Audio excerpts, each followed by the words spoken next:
Amen. Est-ce qu'on peut applaudir pour lui?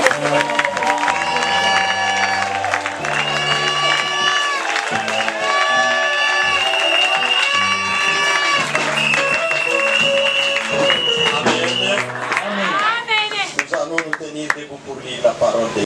Néhémie chapitre 4, verset 13 à 14, et puis le 16e verset. Chapitre 4, verset 13 à 14 et le verset 16. Nous allons lire.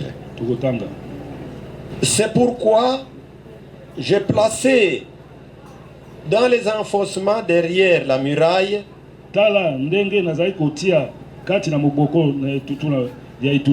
et sur des terrains secs le peuple par famille,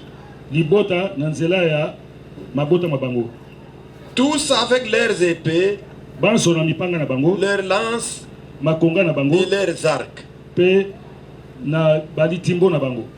J'ai regardé et n'étant pas levé, j'ai dit aux grands, aux magistrats et au reste du peuple, ne les craignez pas.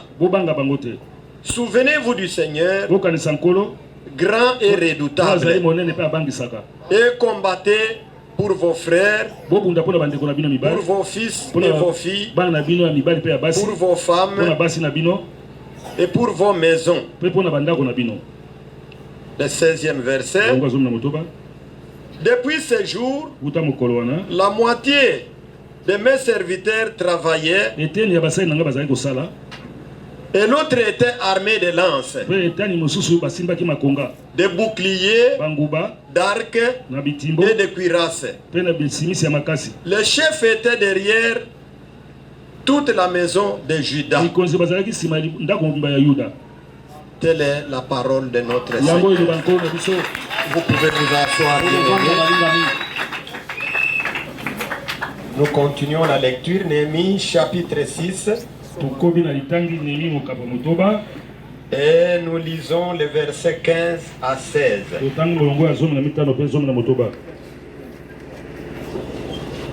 La muraille fut achevée le 25e jour du mois d'Elul en 52 jours.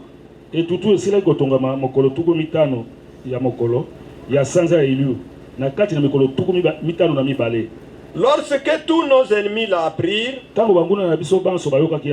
toutes les nations qui étaient autour de nous furent dans la crainte. Elles éprouvèrent une grande humiliation et reconnurent que l'œuvre s'était accomplie par la volonté de notre Dieu. Amen, amen. Nous bénissons encore l'Éternel notre Dieu. Nous avons choisi ce jour pour clôturer notre action de 52 jours qui avait pour thème la réparation de la muraille de Jérusalem. Nous avons dit que plusieurs types d'actions ont eu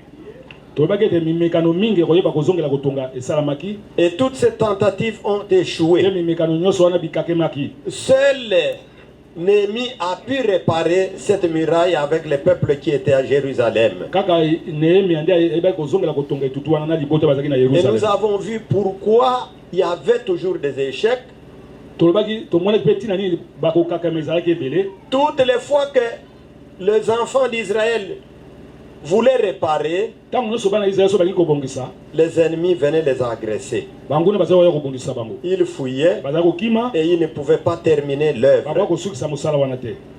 Néhémie a prié son Dieu et Dieu a donné les directives pour que la muraille soit rebâtie. Et Néhémie a dû armer les maçons, tout le monde qui construisait.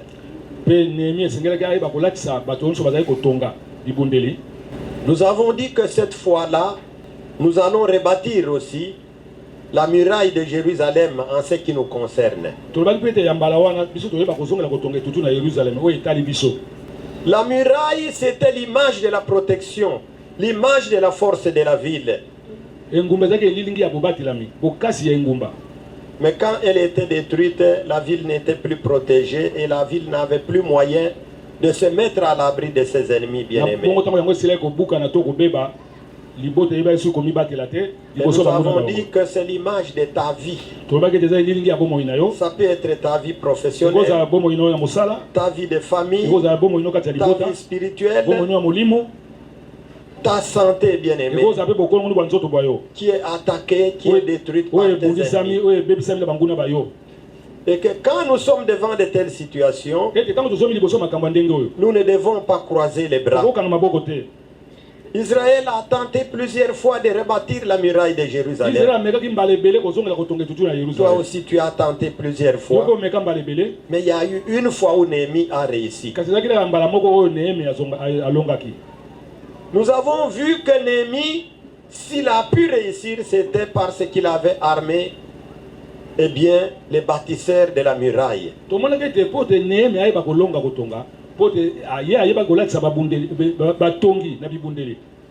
Et que nous devrions aussi être armés si nous voulons bien aimer réussir. Nous avions lu dans Actes des Apôtres, chapitre 1er, verset 8.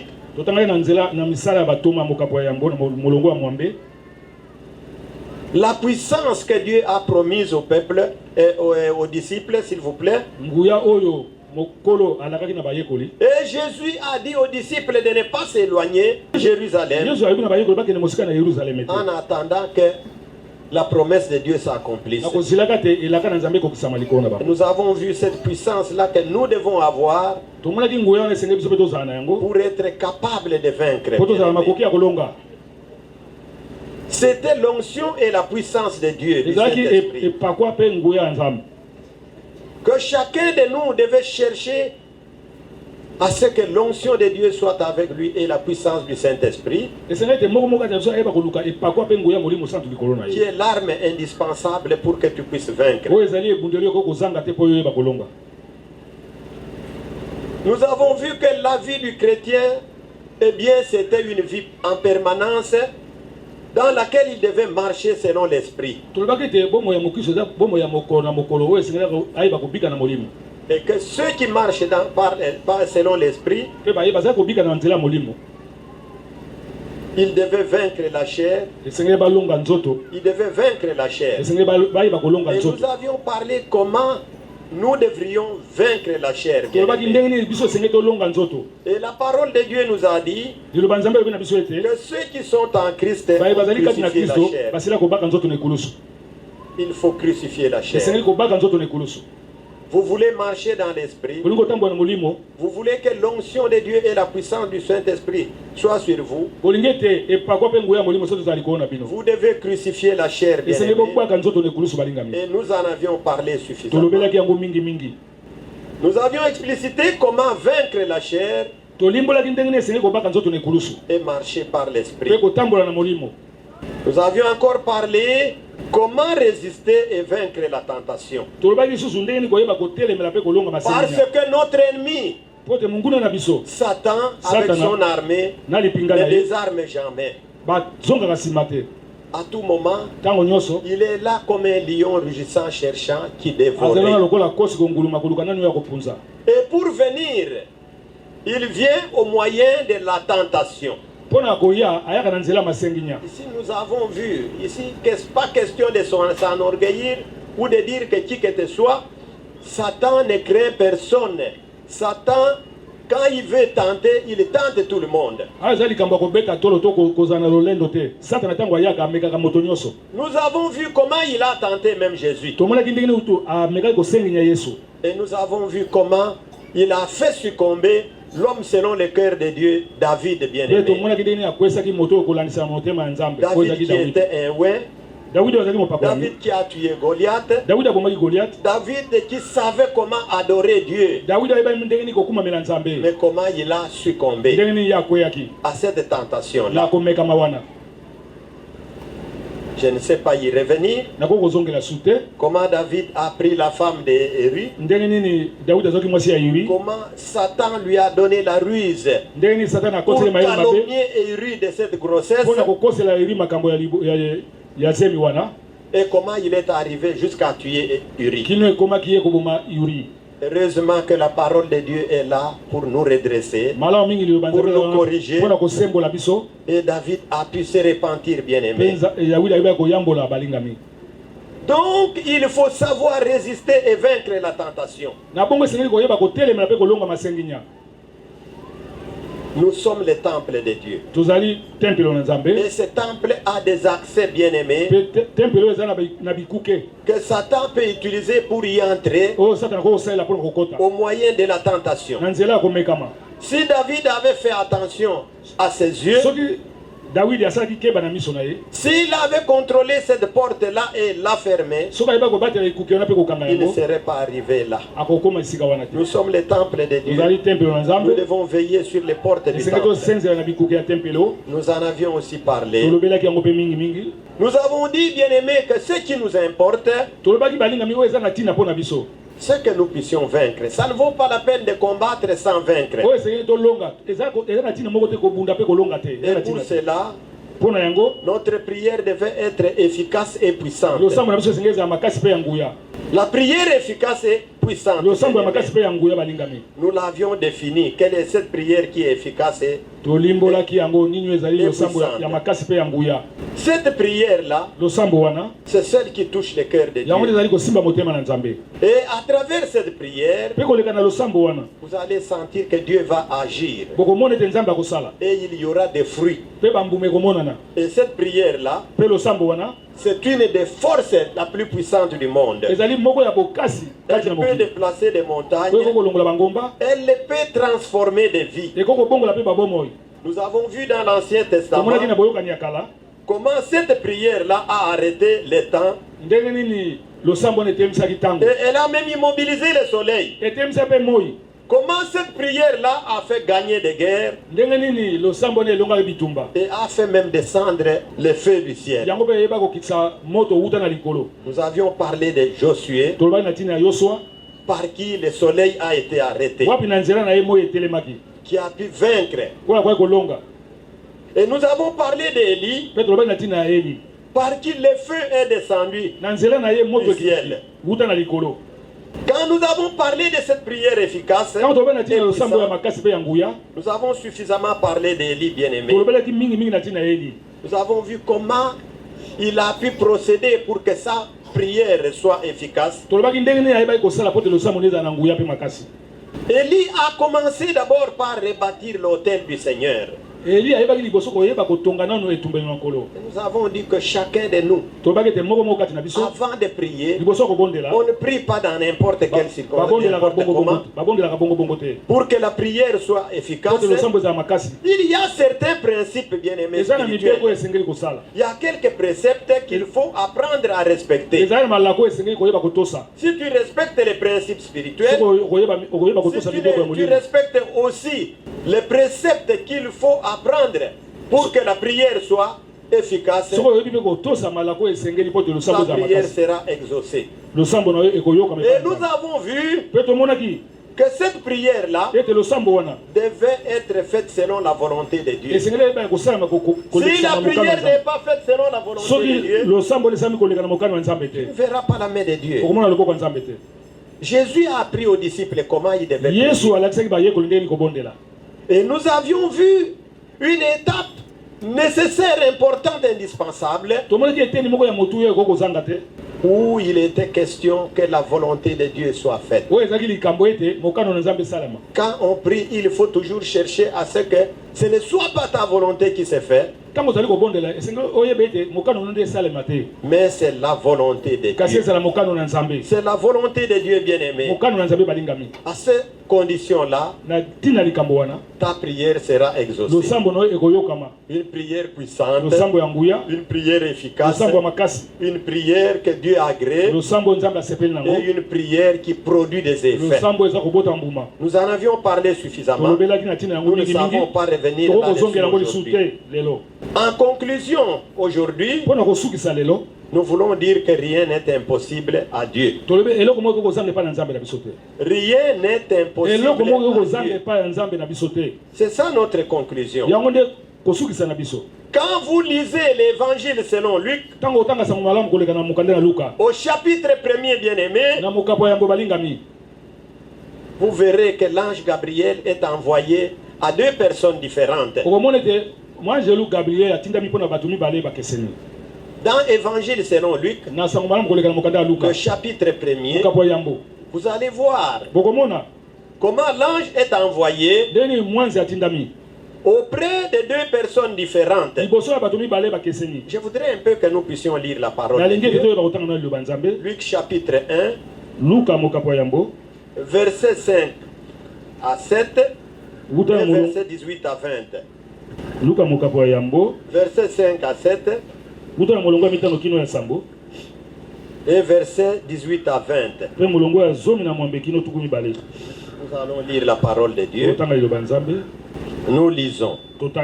Luc chapitre 1 verset 5 à 6 et verset 5 à 7. Du temps d'Hérode, roi de Judée, il y avait un sacrificateur nommé Zacharie. De la classe d'Abia, sa femme était d'entre les filles d'Aaron et s'appelait Élisabeth. Tous deux étaient justes devant Dieu, observant d'une manière irréprochable tous les commandements et toutes les ordonnances du Seigneur. Ils n'avaient point d'enfants parce qu'Élisabeth était stérile. Et ils étaient l'un et l'autre avancés en âge. Voilà la première personne. Cette première personne s'appelle Zacharie. La Bible nous parle ici que lui et sa femme Élisabeth étaient des gens qui étaient juste devant Dieu. C'était des gens qui étaient justes. Cela est déclaré dans la parole de Dieu. Sa femme était stérile. Elle n'avait point d'enfant. Et ces deux personnes étaient avancées en âge. Il y a une deuxième personne. C'est Marie. C'était une vierge. Une fille qui était vierge. On va lire le verset 26. Le verset 26 là-bas. Dans le même passage. Au 6e mois, l'ange Gabriel fut envoyé par Dieu dans une ville de Galilée appelée Nazareth. Auprès d'une vierge fiancée à un homme de la maison de David, nommé Joseph. Le nom de la vierge était Marie. L'ange entra chez elle et dit: je te salue, toi à qui une grâce a été faite, le Seigneur est avec toi. Bien-aimé, voilà la deuxième personne à qui Dieu a envoyé l'ange pour venir leur annoncer une nouvelle très importante, une grande nouvelle. C'était pour leur annoncer deux naissances miraculeuses qui accompliront, bien aimé, deux prophéties annoncées depuis des centaines d'années. Il y avait deux prophéties annoncées depuis des centaines d'années. Il fallait que les deux prophéties s'accomplissent. C'était la venue du Messie et la venue de la personne qui devait préparer le chemin du Messie. Alors l'ange est venu premièrement voir Zacharie pendant qu'il était en service.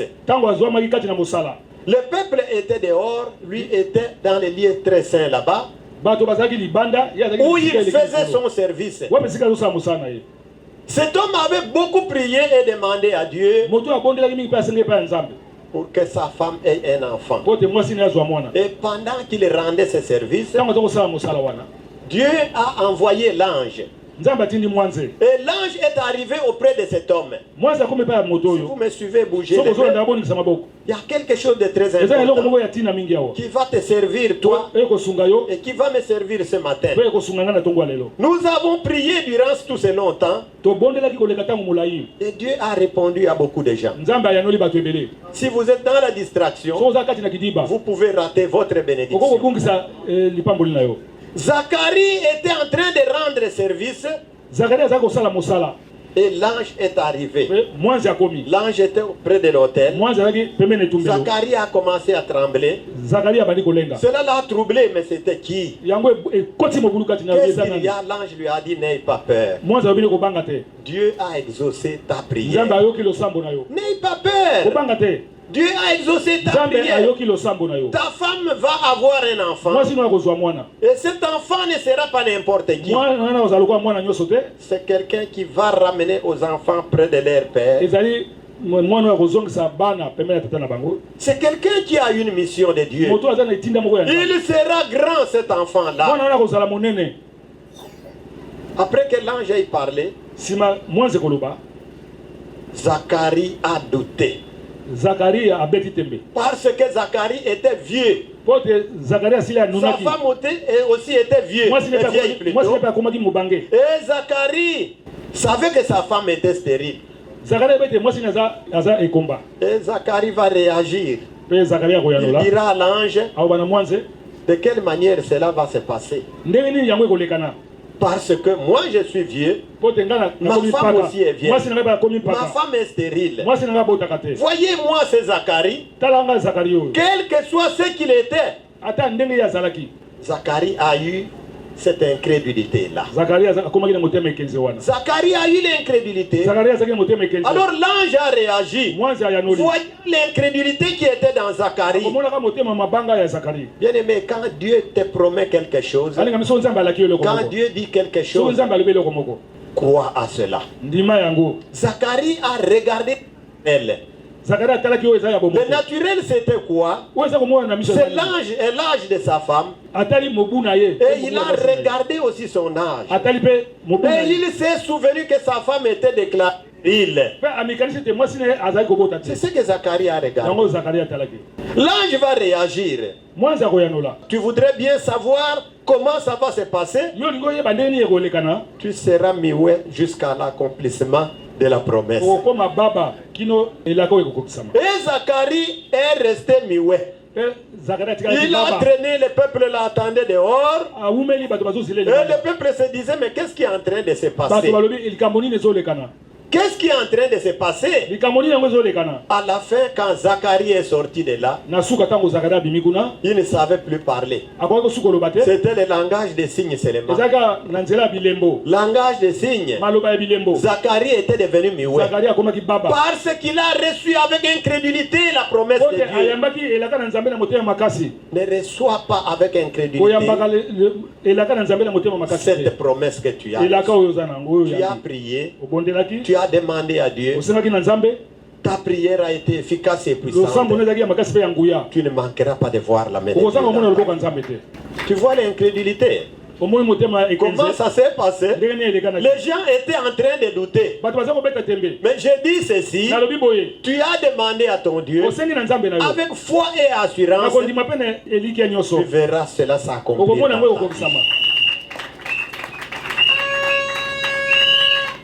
Zacharie croit avec incrédulité. Et l'ange lui dit, tu seras muet. Parce que tu ne crois pas, puisque tu as regardé l'âge de ta femme. Il a même rappelé cela à l'ange. Il dit, ma femme et moi, nous sommes vieux. Et comment cela passer?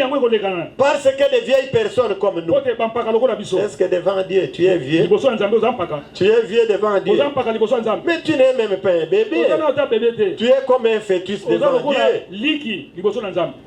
L'incrédulité a fait que Zacharie devienne muet. Je vous ai dit que la deuxième personne, 6 mois après Zacharie, Dieu va encore envoyer l'ange. Cette fois-là, c'est pour aller visiter Marie. L'ange va aller pour aller visiter Marie. Marie, c'était une vierge. Elle était vierge. Elle était fiancée à Joseph. À l'époque, les vierges, quand elle était fiancée, à l'époque, pour être mariée, il fallait être vierge. Satan a fait beaucoup de progrès dans le monde.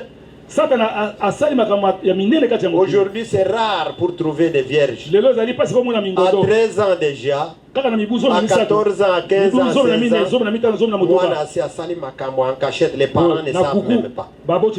Satan a fait beaucoup de progrès. À l'époque, la virginité, c'était le premier critère pour être marié.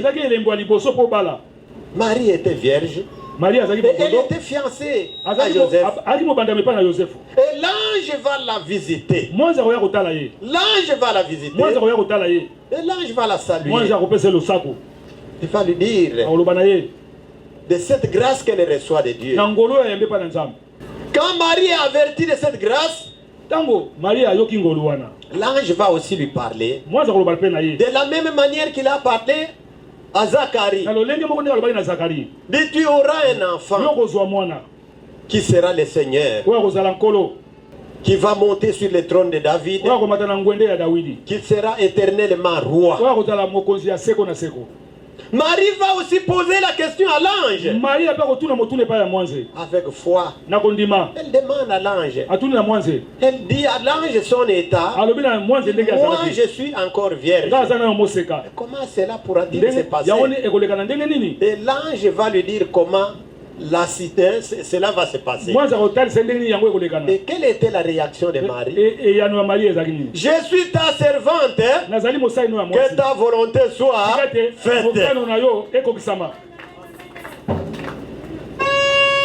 Voilà comment Marie a réagi. Nous sommes devant deux personnes qui reçoivent un message presque semblable. Mais l'autre accepte avec joie, avec foi, avec détermination. Vous savez, pour que les miracles se produisent, ça dépend de la façon dont tu as accepté la parole de Dieu. Ça dépend de la façon dont tu crois à cette parole et tu la prends dans ton cœur. Si tu la prends avec doute, tu ne vas pas voir les miracles se produire. Je vous ai parlé ici de l'huile de la veuve. Cette veuve-là, quand les miracles se produisaient, mais elle était seule. Le serviteur de Dieu Élisée n'était pas là. On lui a dit ce qu'elle devait faire. Qu'elle devait aller chercher des bassins, des ustensiles en plus grand nombre. Et elle en a eu. Et je vous ai dit toujours ici, pour prendre ces ustensiles des gens, elle devait être en bon terme avec tout le monde. Quand tu voudras être aidé, les gens ne vont pas te soutenir. Cette femme avait quand même de bonnes relations. On a pu lui donner les ustensiles en très grand nombre. Et cela a rempli sa maison. Elle est entrée dans sa maison avec ses enfants. Elle a fermé la porte. Elle a coupé la relation avec le monde. Bien-aimé, tu veux voir la main de Dieu, quitte le monde. Abandonne ce qui est du monde. Entre dans ta maison. Elle a fermé la porte. Et elle a commencé à déverser. Elle n'a pas regardé la quantité qui était dans son récipient. Mais elle a commencé à déverser dans les récipients pour que le miracle se produise. Ce n'est pas un prophète qui doit venir. Ce n'est pas un pasteur qui doit être derrière toi. Ce n'est pas un docteur, un apôtre. C'est toi. C'est toi avec ton cœur. Cette femme est entrée avec ses enfants. Les serviteurs de Dieu n'étaient pas là. Et elle a commencé à déverser. Si tu crois, tu verras la gloire de Dieu. C'est là le grand problème. Je vous ai encore parlé de cette femme qui avait la perte de sang pendant 12 ans. Elle est passée par toutes les officines hospitalières, là où elle était en train de chercher la solution. Elle n'a pas eu de solution. Jusqu'au moment où elle-même Elle a pris une décision. Elle a cru d'abord au Seigneur Jésus-Christ. Et elle savait que si elle avance avec sa foi, le fait tout simplement de toucher les vêtements, elle aura la solution. Bien aimé, il n'y avait eu personne. Il n'y a eu personne. Ce que le Seigneur veut ce matin encore, c'est le contact avec toi. C'est ça qui va déclencher les miracles. C'est ça qui va changer ta situation. Il y a certaines choses qui ne marchent pas en toi parce que tu espères sur les autres. Tu as la foi dans un homme. Tu as la foi dans un prophète. Tu as la foi dans un apôtre quelconque, dans un docteur. Tu as la foi dans les pasteurs. Crois en ton Dieu. Cette femme était exclue de la société puisqu'elle était déclarée impure. Mais elle avait eu la détermination. Je vais toucher son vêtement. Quand je toucherai son vêtement, ma situation changera. Oh, ce matin, les cœurs qui veulent toucher Jésus verront aussi leur situation changer. Ce n'est pas une affaire d'aller vous promener dans les rues de Kinshasa pour aller chercher tel homme, telle femme, telle servante. Ce n'est pas aller vous promener dans toute la ville pour chercher des consultations prophétiques, bien aimés. Le problème, c'est toi. Ce matin, tu peux changer. Les miracles. L'ange est arrivé. Mais regarde comment ces gens vont accueillir ce message de Dieu. Zacharie va l'accueillir avec incrédulité. L'ange est même étonné. C'est un grand serviteur de Dieu. C'était lui le grand serviteur. Mais c'est celui qui doute. Il regarde son ange. Il va rappeler ça à l'ange. Moi et ma femme, nous sommes déjà des vieux. Comment cela va-t-il se passer? L'ange est étonné. Dieu a vieux. Devant qui? Tu es vieux devant qui? Devant Dieu. L'ange à la fin va même parler. Vous savez, quand Marie va accepter avec enthousiasme, avec joie, avec foi, quand elle va déclarer que je suis ta servante, je suis ta servante, que ta volonté soit faite. Vous savez, l'ange est émerveillé. Il est étonné de voir la foi de cette petite femme qui était encore jeune, qui était une fille à cet âge-là. Elle était vierge. Et l'ange va lui dire que rien n'est impossible à Dieu. C'est ça la déclaration de l'ange. Rien n'est impossible à Dieu. Je te dis ce matin que rien n'est impossible à Dieu.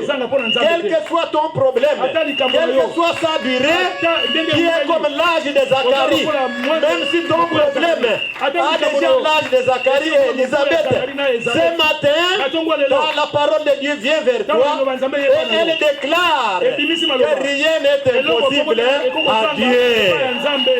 Tu auras la solution à ton problème. Cette petite fille qui ne connaît pas d'homme, mais qui doit mettre au monde le Seigneur, celui qui va prendre le trône de David, celui qui sera le roi éternel. Le roi éternel, il n'a pas de mandat. Après 5 ans d'élection, il y aura ceci, il faut refaire la CENI. Non, lui n'est pas là. Il est déclaré. Il est le roi éternel. Devant qui tout genou doit fléchir. Devant qui tout genou doit fléchir, bien aimé.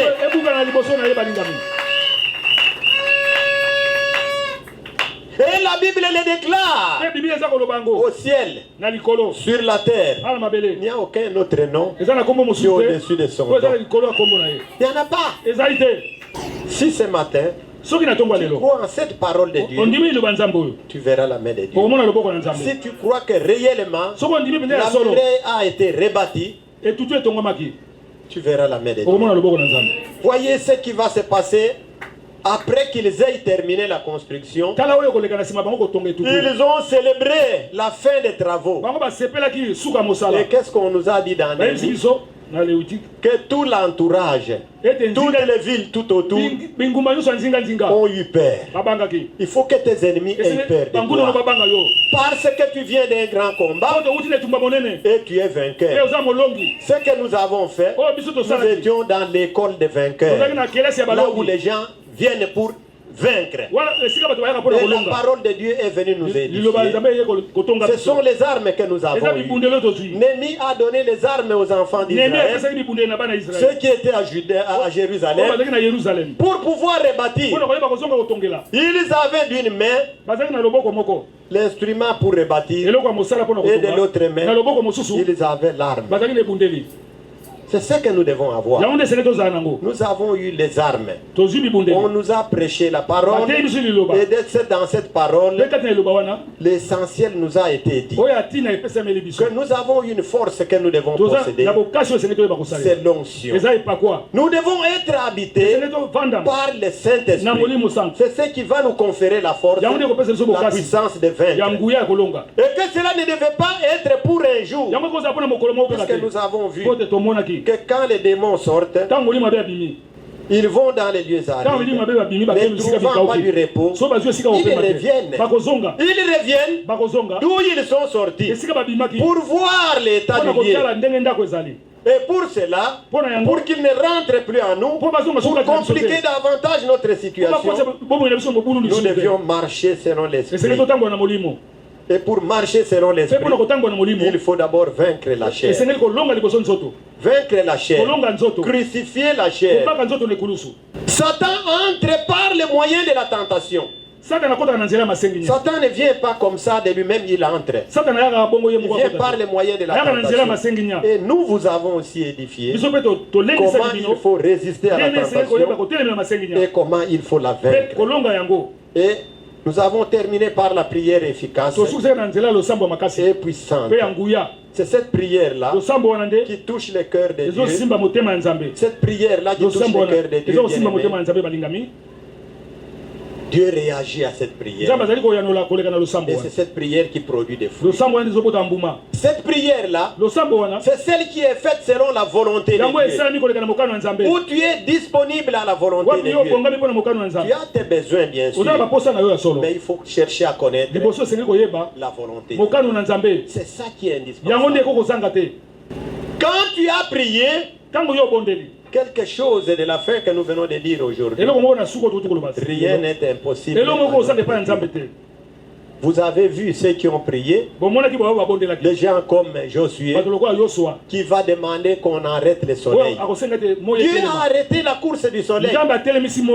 Et cela a duré encore une journée entière. La lune n'a pas bougé dans sa position. Si tu crois ce qui est impossible dans ta vie, devant Dieu, il n'y a rien qui est impossible. Dieu est Dieu. Il reste Dieu. Ce qu'il dit, il l'a accompli. Ce qu'il déclare va s'accomplir. Quel que soit le temps. Peut-être que ton problème a duré plus que l'âge de Zacharie. Zacharie avait regardé son âge.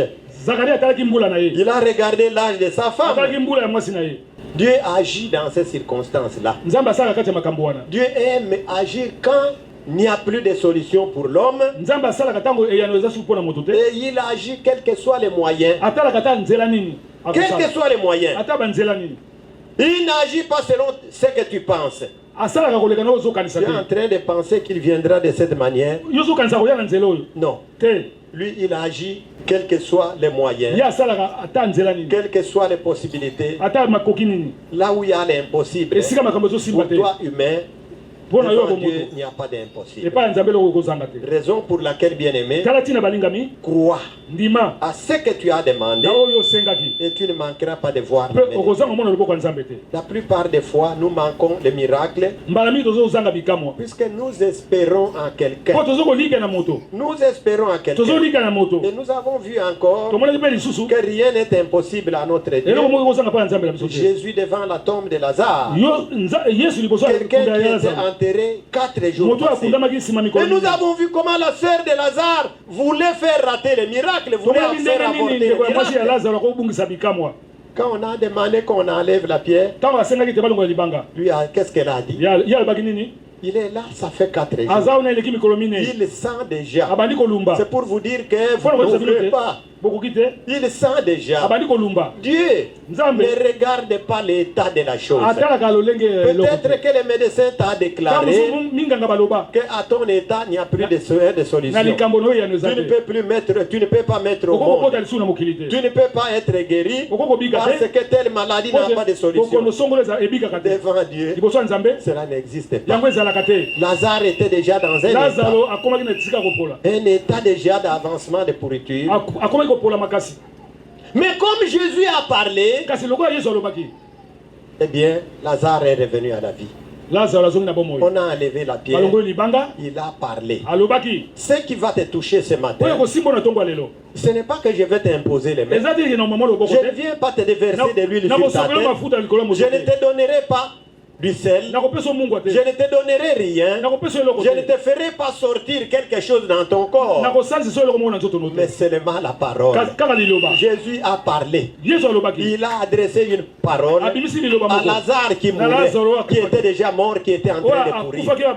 Et la pourriture a écouté. Lazare est sorti. Mais avant de prononcer ces paroles, qu'est-ce qu'il a fait? Il a d'abord élevé Dieu. Il dit, Père, je sais que tu m'exauces. Mais ce que j'ai fait, c'est pour que ces gens puissent voir, pour qu'ils croient, pour qu'ils sachent que toi et moi, nous sommes un. Il y a des gens qui ne croient pas. Jésus, Azanani. Wanaza mwana nzambe. Mais moi, disons-nous la vérité. Jésus, c'est Dieu. Dieu qui s'est fait chair. Parce que tu ne pouvais pas le voir avec tes yeux. Moïse a voulu le voir. Moïse voulait voir Dieu. Il a demandé, mais j'étais toujours écouté. On se parle toujours. Je t'entends, moi aussi je parle. Mais je veux te voir. Qu'est-ce qu'il a dit? Personne ne peut voir Dieu et être vivant. Mais comme tu insistes, tu veux me voir. Tu vas là, à la montagne. Il devait arriver juste à la cime de la montagne. Et il y avait une pierre là derrière laquelle il devait se cacher. Il devait se cacher. Puisque le passage de Dieu est un passage terrible. Donc Moïse devait se cacher derrière cette pierre. Et la pierre c'est qui? Mais c'est Jésus. Moïse devait se cacher derrière cette pierre. On ne peut pas voir Dieu. Ce que Moïse devait voir, c'était la pierre. Et Dieu en passant, la Bible nous dit qu'il a vu seulement sous les pieds. Il n'a pas vu Dieu. Il a vu sous les pieds. Et les pieds de Dieu sont comment?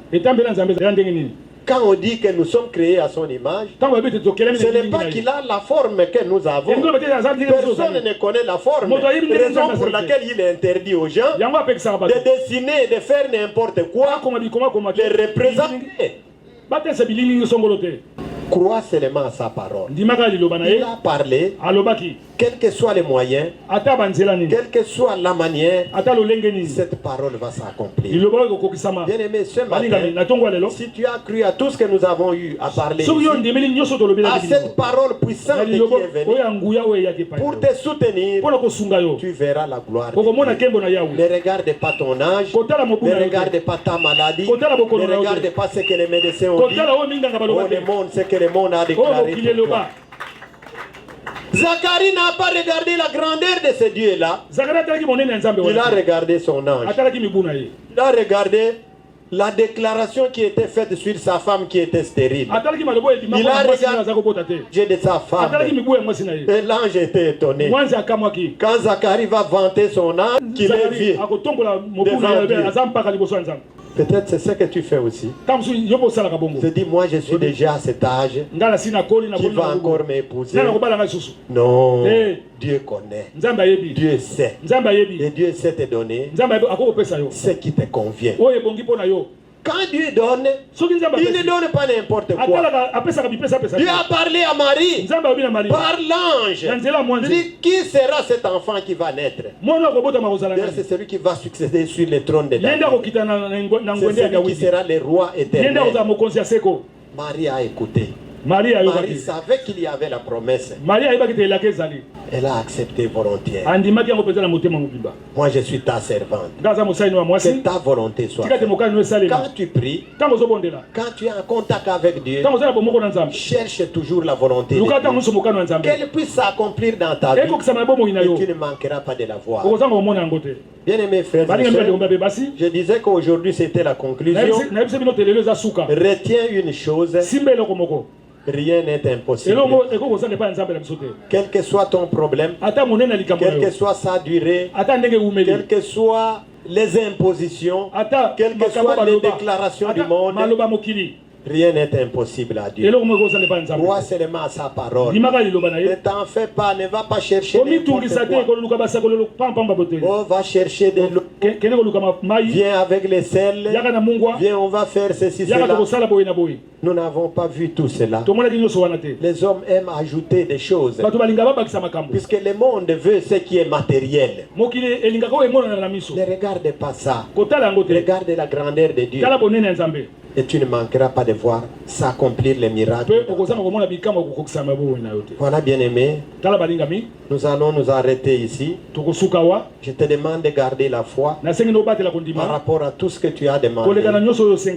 Je te demande de respecter les préceptes de Dieu, les directives de Dieu, les principes spirituels, afin de garder ou afin de voir les miracles que Dieu a prévus pour toi.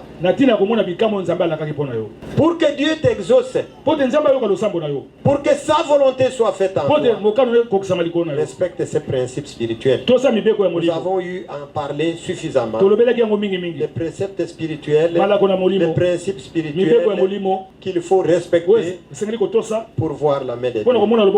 Que mon Dieu vous bénisse et que les miracles se produisent par rapport à ce que nous avons.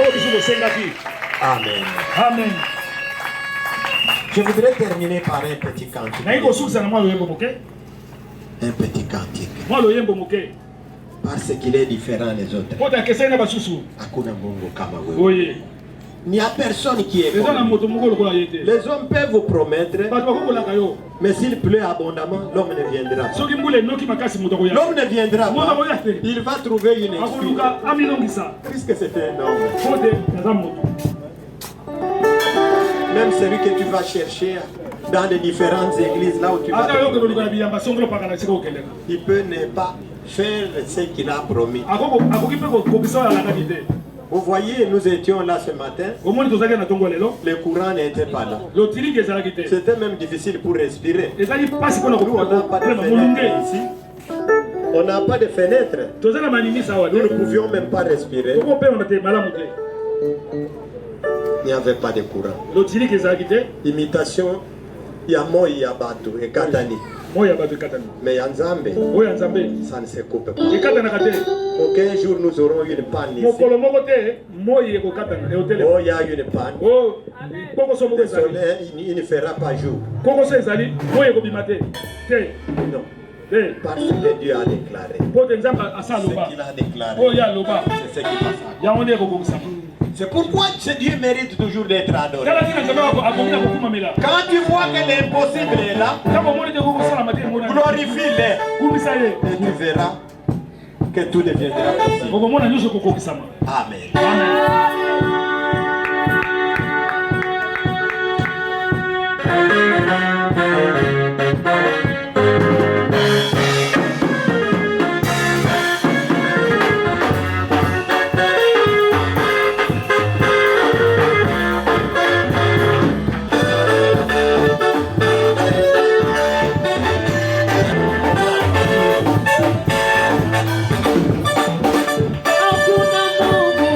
Hakuna Mungu kama